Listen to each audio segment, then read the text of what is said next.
Hello everyone, sorry about that. So we are back now. So I'm Arbaz, and it's great to be here again on BSides stage this year. So I will be presenting the topic on how to earn millions using Web3 bug bounties. I will be co-presenting along with Nemveer. He's my colleague and also a fellow smart contract triager on Immunefi. So we will be understanding how bug bounties are crucial in Web3 ecosystem and also giving you a guide on getting started as a bug hunter if you wanted to start a journey in Web3 bug hunting. Yep. Starting with the intros, I'm Arbaz Hussain. I work as a smart contract triager on Immunefi bug bounty platform and have been on Immunefi from last 3 years. And as a smart contract triager, I do triage blockchain related and smart contract related vulnerabilities. And also we do mediations, basically resolving any kind of disputes between project and a white hats through the mediating. And I'm also interested in investigating these blockchain-specific hacks and also documenting those hacks into Medium articles and also writing POCs of those hacks on a GitHub repository. And previously, I worked as a AppSec engineer in Web2, and I love creating educational space. So I have a fellow speaker, Nemveer, your intro. So, hi everyone, very good afternoon. My name is Partha, aka Nemveer. I work as a smart contract triager at Immunefi since last 1 year. And before joining Immunefi, I was a smart contract developer and independent Web3 bug bounty hunter. So, Arbaz, please take over. So here's the agenda of the talk. The whole presentation is divided into two major components. First, we are going to understand why bug bounties are crucial in Web3 ecosystem, understanding the key differences between Web2 and Web3 from an architectural perspective, and as well as we are also doing a comparison between Web2 and Web3 bug bounties and understanding why usually bounties in Web3 are at higher end. And then we are going to give you a walkthrough on Immunefi bug bounty platform and also some of the top paid submissions on Immunefi, like how security researchers on Immunefi make millions through submitting vulnerabilities on smart contracts. Then lastly, we have the how part where we are giving you a guide. We created a beautiful roadmap and as well as resources to help you get started, even if you're absolute beginner into Web3 bug hunting journey. Yep, so let's understand why bug bounties are crucial in Web3 ecosystem. So one of the major problem in Web3 are the hacks, because the hacks on Web3 are way more common. So if we see the graph, demographic graph, where from 2015 to 2022, there has been a lot of increase in number of hacks. So if you see the white line, the hacks were touching almost 200 hacks per year in Web3. And in 2021 alone, total 8.1 billion has been lost. So Immunefi did a research in 2023 across all the different protocols that has been hacked. And we estimated total 1.8 billion losses in just 2023 itself. So let's take a closer look at some of the biggest hacks that happened in Web3 ecosystem. So starting with the Nomad breach hack. So total loss the hack made was $200 million. And it's a breach. So breach basically is a program in blockchain where when you want to transfer tokens from one blockchain to another blockchain. So you have to go to breach, and let's say you wanted to transfer tokens from Ethereum to Polygon, you have to use one of those breach. So Nomad is one of those kind of breach. And the vulnerability was the developers of the Nomad, they made an upgrade to the breach. And that update introduced the vulnerability into the code, and the attacker was able to spoof the transaction behalf of the victim. Like he was able to make the withdrawals behalf of other victims. So whatever the funds that were stored on the breach, attacker drained all of them. That is like 200 million. Another case we have is this Poly network, and this is one of the largest hack ever recorded in the history of Web3. That is almost 600 million. And this is also one of the breach, and the issue was still in the logic of the validation issue. Like every breach has some kind of validation, like if you're depositing, if you're withdrawing, it validates those mechanism. An attacker was able to bypass that validation and was able to withdraw from a breach itself. Then we have the third one, which is Euler. Euler is one of the popular decentralized finance protocol, which is commonly used for lending and borrowing in the DeFi. And the hack was $197 million, and it's one of the most interesting and as well as funniest hack. And the reason why, because the attacker found a vulnerability in a smart contract itself within the logic, where he was able to manipulate the price of E tokens. Like he was able to inflate the E token price and was able to drain 197 million.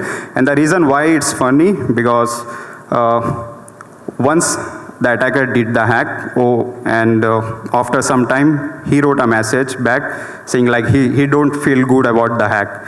He don't wanted to do this harm to the other people's money, and he wanted to return the funds. So he returned all the $197 million to the project. So it was a good recovery, and these cases does happen in the Web3. So let's understand like why we see a lot of hacks in Web3, and these are the common reasons. So we see there is not enough security awareness in Web3 ecosystem. The space is pretty new. Like compared to Web2, we have established security best practices models like OAuth and other different models, but in Web3 we don't have. And there has been continuous adoption has been going on Web2, because every day we see new blockchain comes up into the ecosystem, solving one of the problems and exploring different sectors and categories. So this rapidly evolving landscape, this gives like introduction to new vulnerabilities and new attack vectors. So this whole adoption cycle that just goes on, and there is not enough security awareness. And as well as developers in the Web3 ecosystem have this particular mindset where whenever they do develop a protocol, they send that protocol for a security audit. And once that security audit has been done, then they think that everything is secured. They go and deploy that on the blockchain. But we know that is not right, and that is why we have bug bounties, because bug bounties act as a last line of defense for the project. Yeah. So let's now understand some of the differences between Web2 and Web3 bug bounties, and it's pretty simple. So let's see. So how many of you are Web2 bug hunters, like aware of these attack vectors? We are seeing subdomain takeover, XSS, IDORs and all. And we do get a lot of Web2 attack vectors on Immunefi, and these are the common top attack vectors we get for the Web2 on Immunefi, which is subdomain takeovers, cross-site scripting, then we have IDORs, then open redirect, and as well as broken link takeovers like expired social links and all. And the differences you could notice is in the higher end bounties compared to Web2. And the reason why is Web3 has a very different impact outcome. So using these vulnerabilities in Web2, you can do different things, and in Web3, you can achieve different impact outcomes. And in the next slide, we're going to explore what are those differences. So here's the quick comparison between Web2 and Web3. So one of the fundamental aspects we need to look for is determining what is at the stake. So in Web 2, the user's data is at the fundamental aspect where using those vulnerabilities, the attacker is the final thing he could achieve, like he could attack the user personal data or sensitive information of the servers and all. But in Web 3, what attacker can achieve the final is the tokens or assets. And these tokens and assets have this financial value. And using those vulnerabilities, attacker can directly create a financial loss in the Web 3. And that is the major reason why bounties are higher end compared to Web 2 in a Web 3. Then we have hacker traceability, where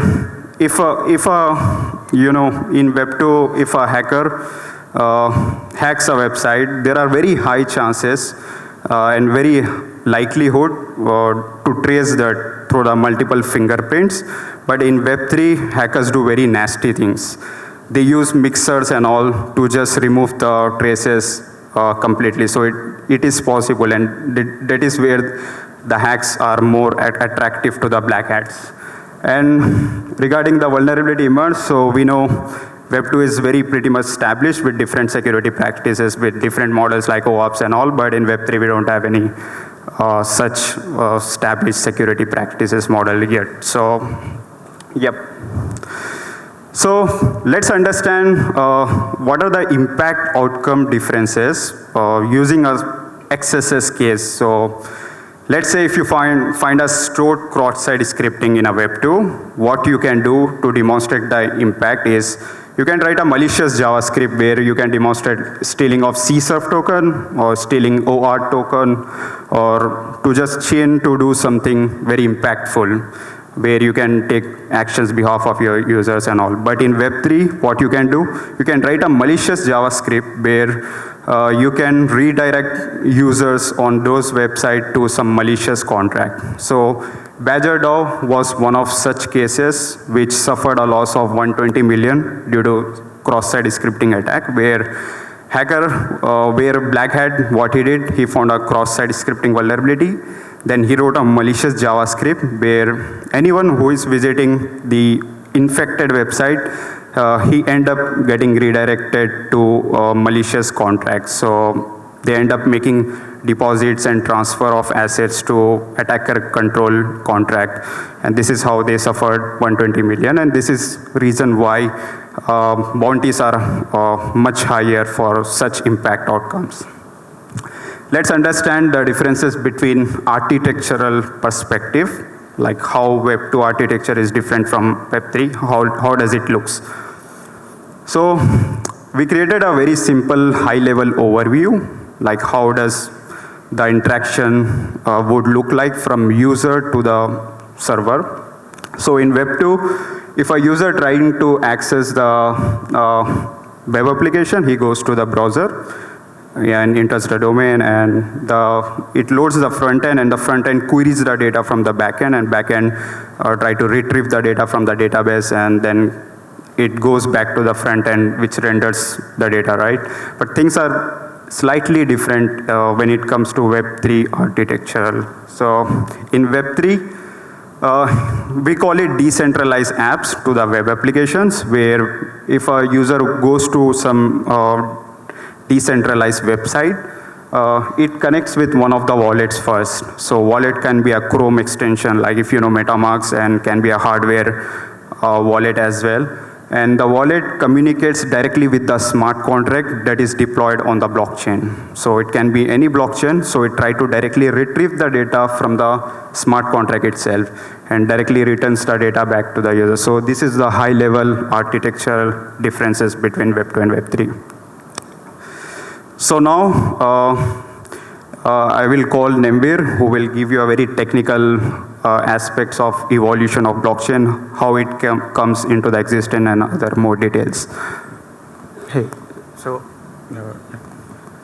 yeah, thank you so much, Arbaz, for quickly walking us through the Web 2 versus Web 3 differences.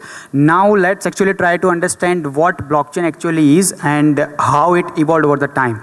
So does any one of you know that what was some of the earliest form of currency? You guys will be surprised to know that many of our old tribe used laser as a valid form of currency. What they would do is they would keep a common stone where they would record all their barters happening in the tribe, and that ledger would actually serve as a valid proof of ownership and valid proof of currency, valid proof of transaction. And as we evolved over the time and as we invented paper, that paper replaced the rock, and we actually started recording our transaction on the paper itself. And if you this can also be used in the modern context as well. So imagine a group of 4 friends went to a trip to a Goa. Instead of settling every transaction on each split bill, what they would do is they would keep a common ledger, or I would say a common note between all of them, and just record their transaction on that note. And at the end of the trip, they just can settle those transactions or just carry it forward to the next trip. And if you really think about it, isn't this exactly what happens when I transfer or when I Google Pay 10 rupees to Arbaz? I'm not literally withdrawing 10 rupees physical note from my account and withdrawing into the and depositing into the Arbaz's one.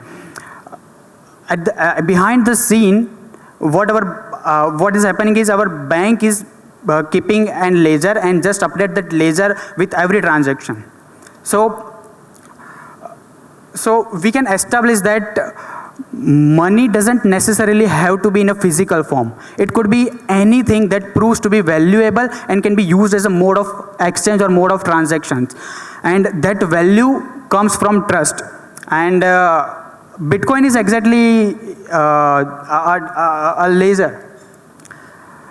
A common ledger shared across all the participants and agreed upon by all the participants, which reflects the latest account balances along with the histories.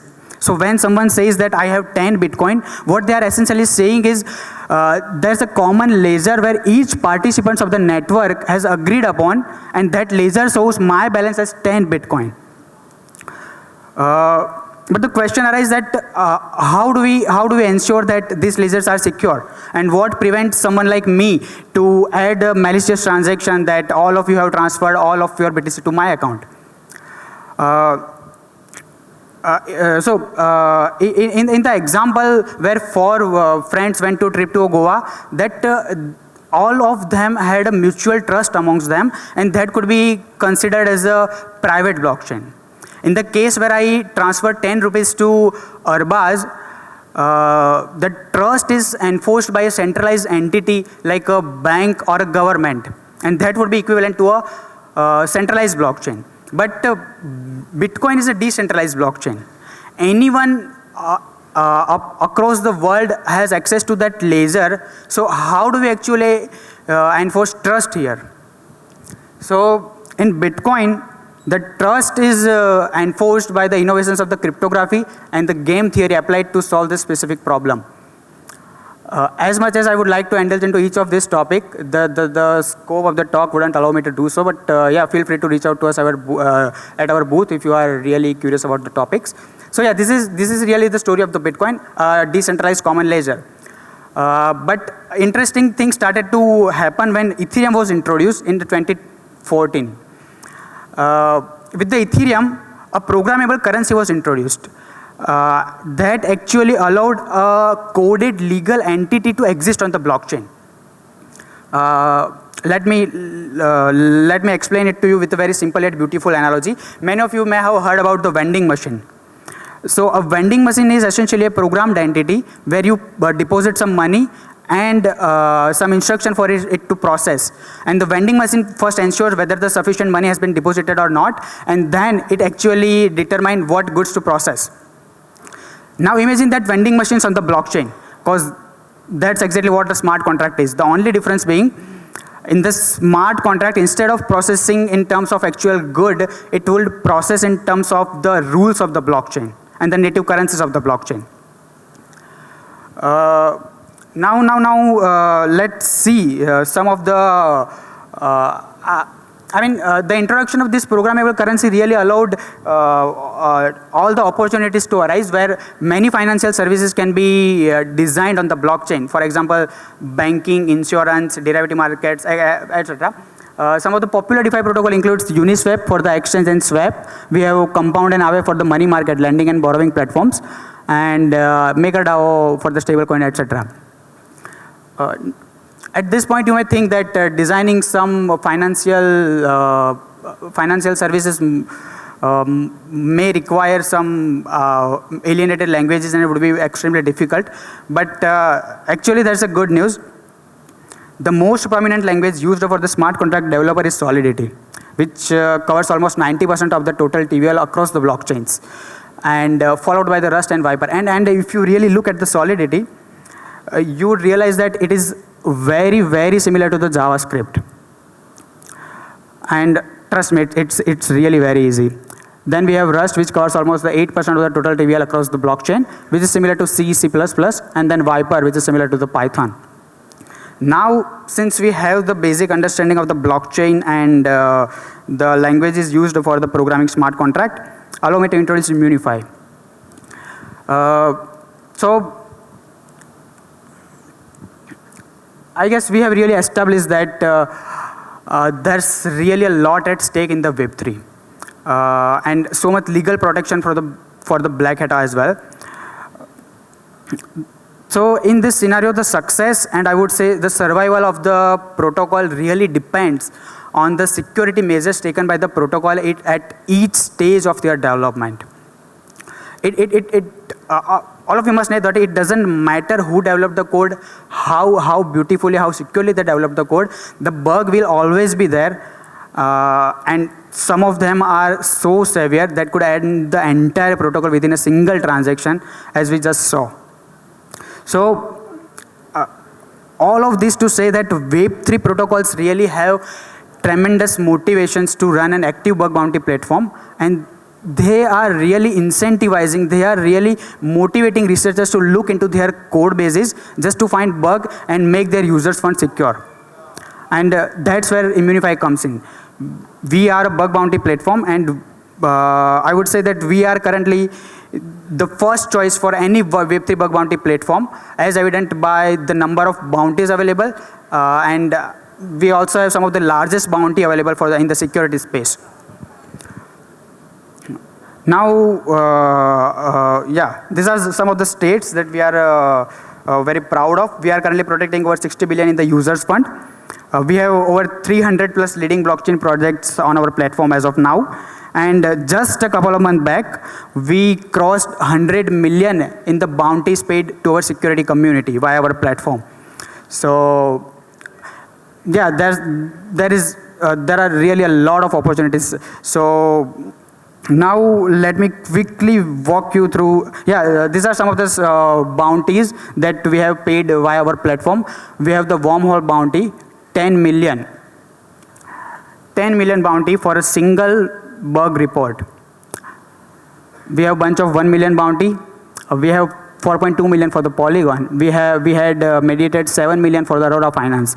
So these are just some of the bounties paid via our platforms.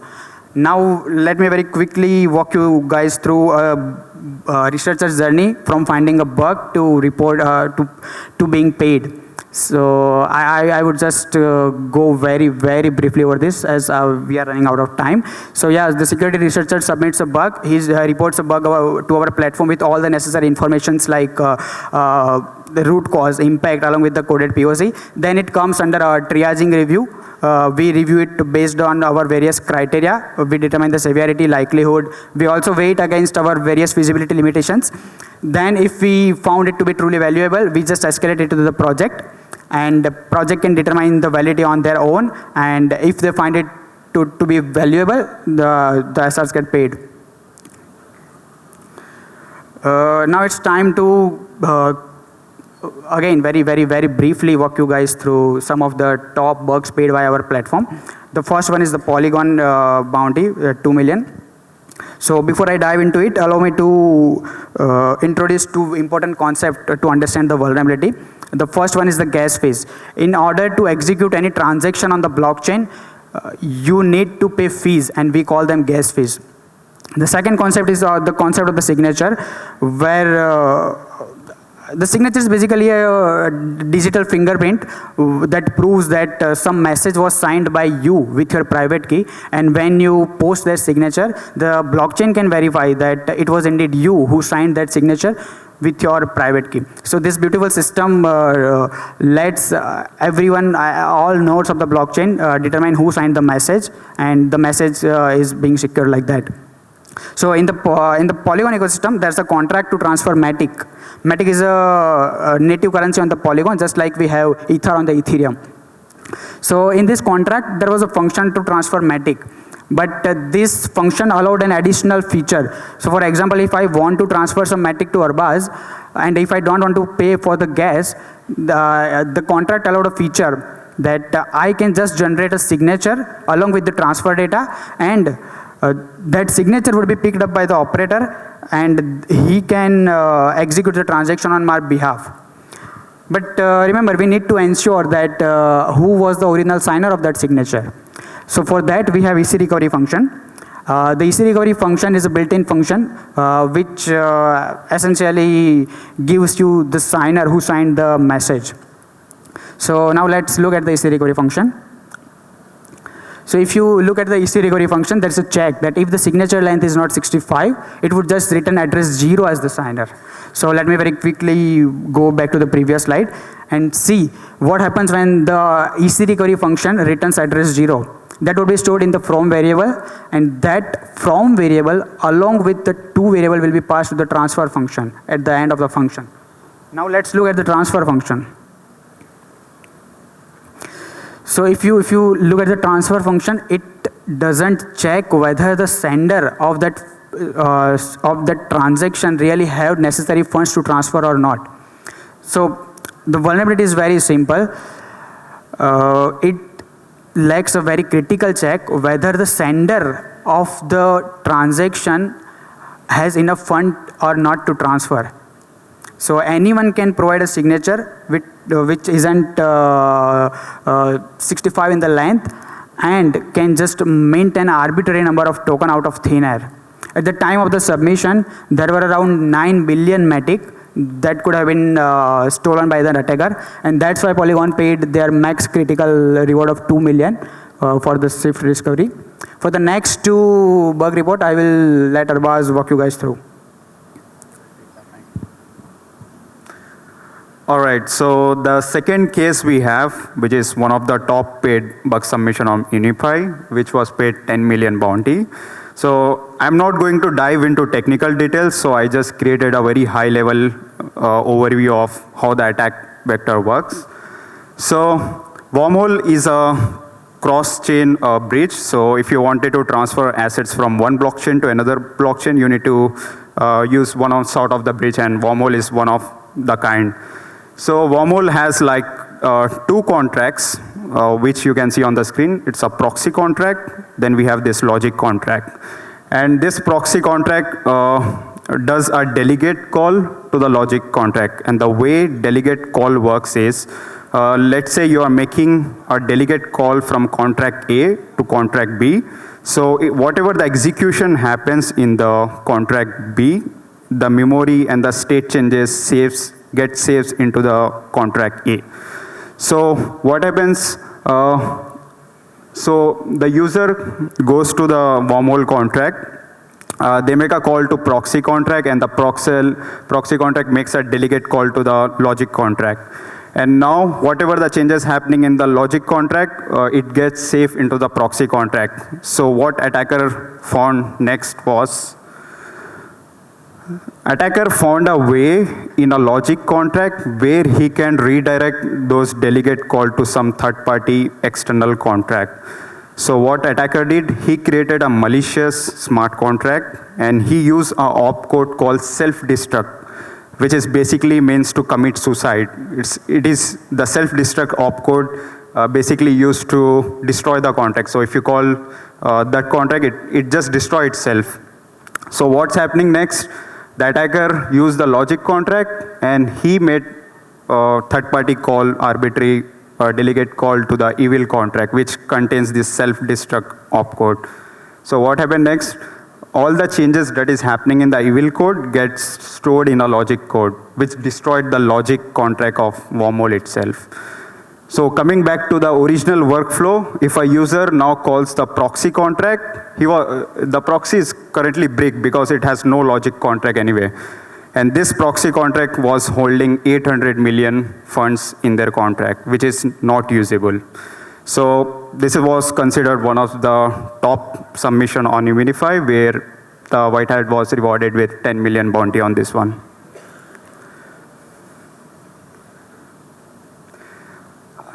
The third and the top most submission on Immunefi was for Aurora Finance, is one of the Ethereum-based blockchain. And before we understand the bug itself, let's understand how the bridges work. So if you want to transfer tokens from one blockchain to another blockchain, you have to deposit the funds into one special contract first on a blockchain A. So you need to send tokens to that special contract to lock, and once you transfer the funds, it emits the deposit event. And using these deposit events, the blockchain 2 verifies whether the deposit was actually made or not.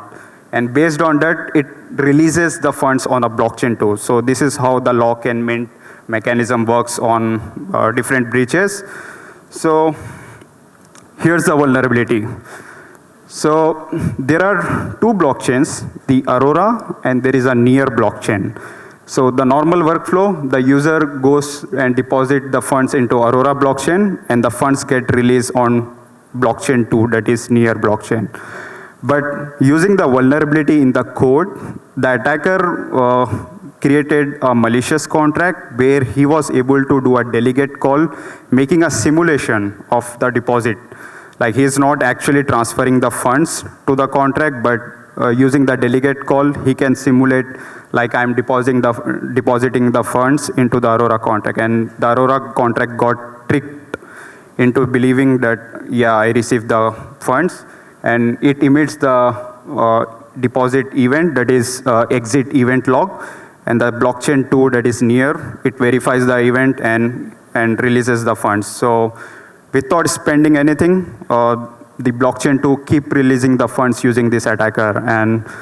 And there were like 200 million that were stored on this contract, and total 6 million bounty was awarded to the white hat.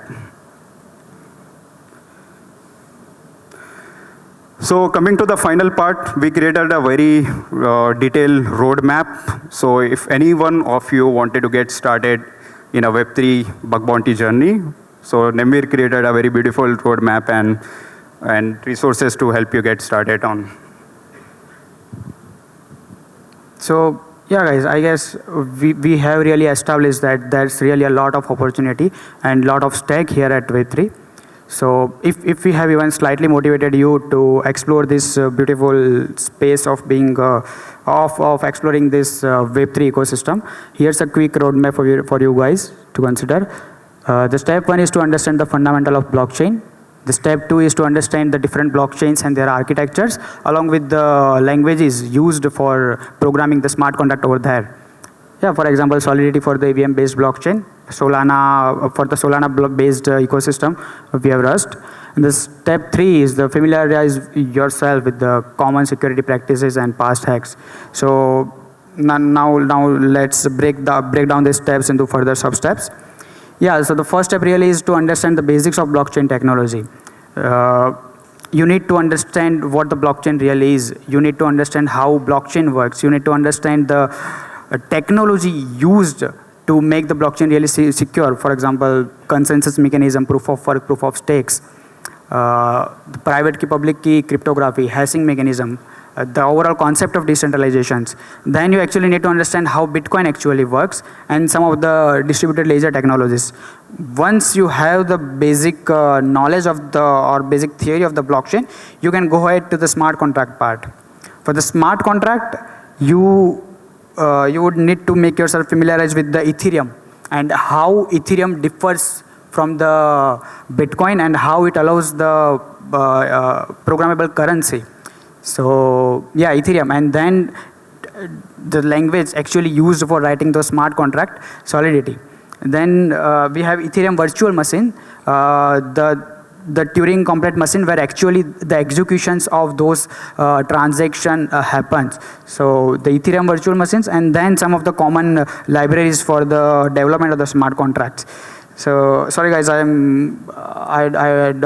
won't go into much of the details. So next step we have the DApp. So these are some of the decentralized applications actually built on the blockchain. For example, Uniswap, Compound, Aave, etc. Understanding this DeFi protocol would actually make you understand how the ecosystem works, what is currently going on in the ecosystems, and how those DApps works with the blockchain, and what is the journey of a single transactions from user end to the blockchain end. And yeah, some of the frameworks and DApp architectures. And the last and the most funniest part is the security part, where you would actually make yourself familiar with some of the common security practices, some of the past hacks, and how attacker actually exploited that protocols, and some of the bug fix reviews or audit contest findings to strengthen your security mindset.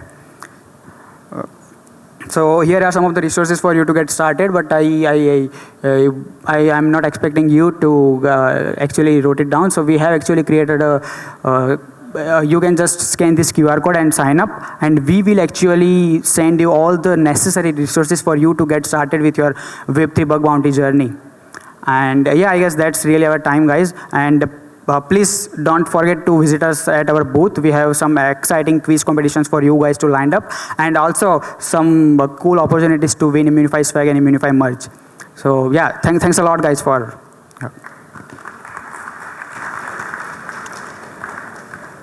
Yeah, that's the talk. And guys, any Q&A?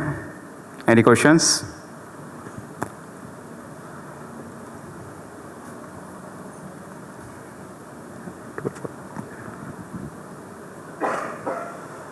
So I can see one guy. Yeah, Mike. Nemveer, can you pass the mic? खड़ा करके बोलना है.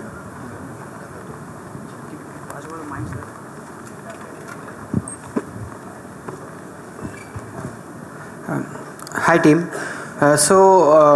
I mean, a few months back I've been into this Web3 journey. I've been reading about all the terminologies involved, the jargon, and all the stuff. There is this Binance Academy, right, to learn about all this. I've been into this, and there are, like, it is overwhelming, to be honest.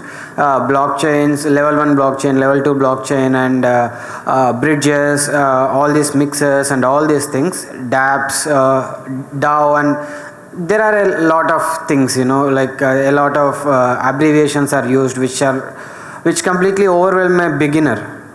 So one thing that impeded my process of learning, I believe, is that I didn't know a proper pathway, like what to learn first and then how to proceed on to the next and all.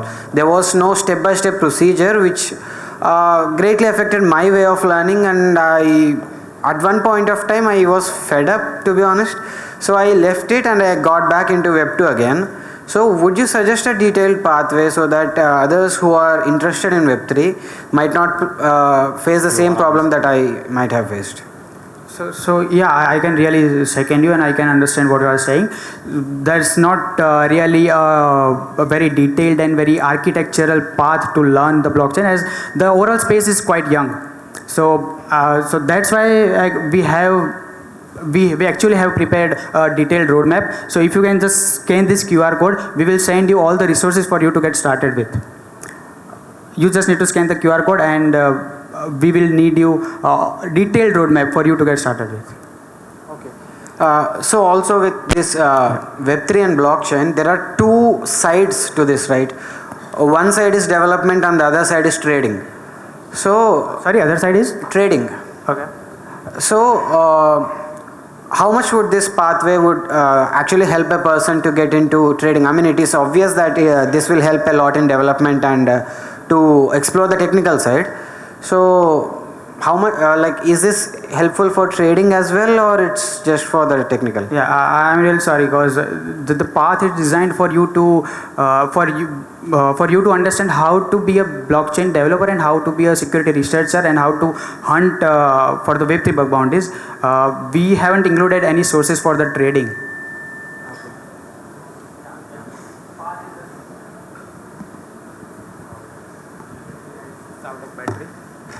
So yeah, basically the path is for you to become a Web3 bug bounty hunter. So, I mean, it will get us up to the speed with all the basics of blockchain and Web3, right? Yeah, sorry, can you repeat your question? It will get us all up to the speed with all the definitely. jargon. Definitely, and our main motivation for to come here and give the talk is to make you guys aware of the opportunities in the blockchain space, and that's why we have created a detailed roadmap. And yeah, you would definitely be very. If you see the roadmap, you will naturally understand that it's very beautifully designed, and it will help you get started with. Sure.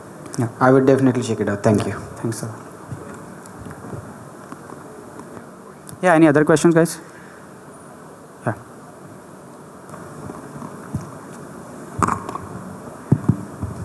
Yeah, so in blockchain there is a one vulnerability called like DOS block guess, right?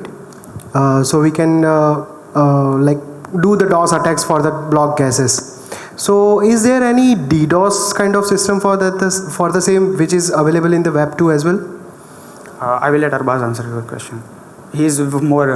Okay.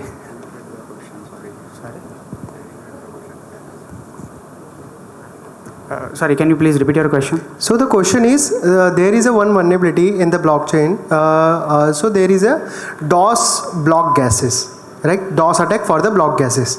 So is there any mechanism or is there any vulnerability similar to DDoS the block guesses? Like there is a DDoS attack in the Web 2, right? So is there any same vulnerability available for the DDoS a block guess as well?